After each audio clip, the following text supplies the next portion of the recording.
অন্যের জন্য শুভ কামনা করলে এটা ফিরে নিজের দিকে আসে, এটা খেয়াল রাখেন। এটা একটা লাইফ হ্যাকস শেয়ার করতেছি, আজীবন কাজে লাগবে। অন্যের জন্য যেটাই ভালো কামনা করবেন এটা ঘুরে আপনার দিকে আসবে। অনেকে বলে হুজুর ওর জন্য দোয়া করে আমার কি লাভ?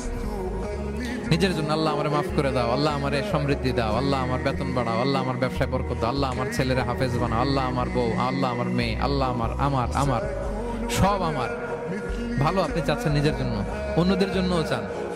আল্লাহ আমার সব ভাইদেরকে মাফ করো, আল্লাহ আল্লাহ আমার গোটা মুসলিম উম্মাকে তুমি বরকত দাও, কল্যাণ দাও, নেতৃত্বে আসার তৌফিক দাও, আল্লাহ সবাইকে সুস্বাস্থ্য দাও।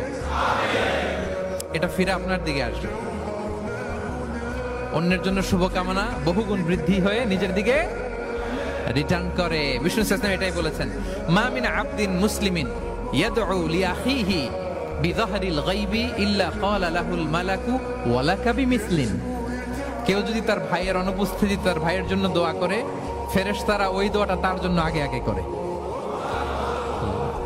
তাহলে অন্যের জন্য শুভকামনা করলে, দোয়া করলে লাভ না লস? ধরেন আমি মোশাররফ ভাইয়ের জন্য দোয়া করলাম যে আল্লাহ মোশাররফ ভাইকে তুমি সুস্থ করে দাও, তখন ফেরেশতারা বলে আল্লাহ যিনি দোয়া করতেছে তার যদি কোনো রোগ বালাই থাকে আগে তারে সুস্থ করে দাও। ধরেন আমি বেলায়েত ভাইয়ের জন্য দোয়া করতেছি, আল্লাহ বেলায়েত ভাইয়ের এই সমস্যা আল্লাহ তুমি দূর করে দাও, ফেরেশতারা বলবে আল্লাহ যিনি দোয়া করতেছে তার যদি এই সমস্যা থাকে আগে তারে এটা দূর করে দাও। ধরেন আমি দোয়া করলাম আল্লাহ আমার এই ভাই, আল্লাহ সে গরিব, তার অর্থের বড্ড অভাব, দারিদ্রতা, আল্লাহ তুমি আমার ভাইয়ের দারিদ্রতা দূর করো।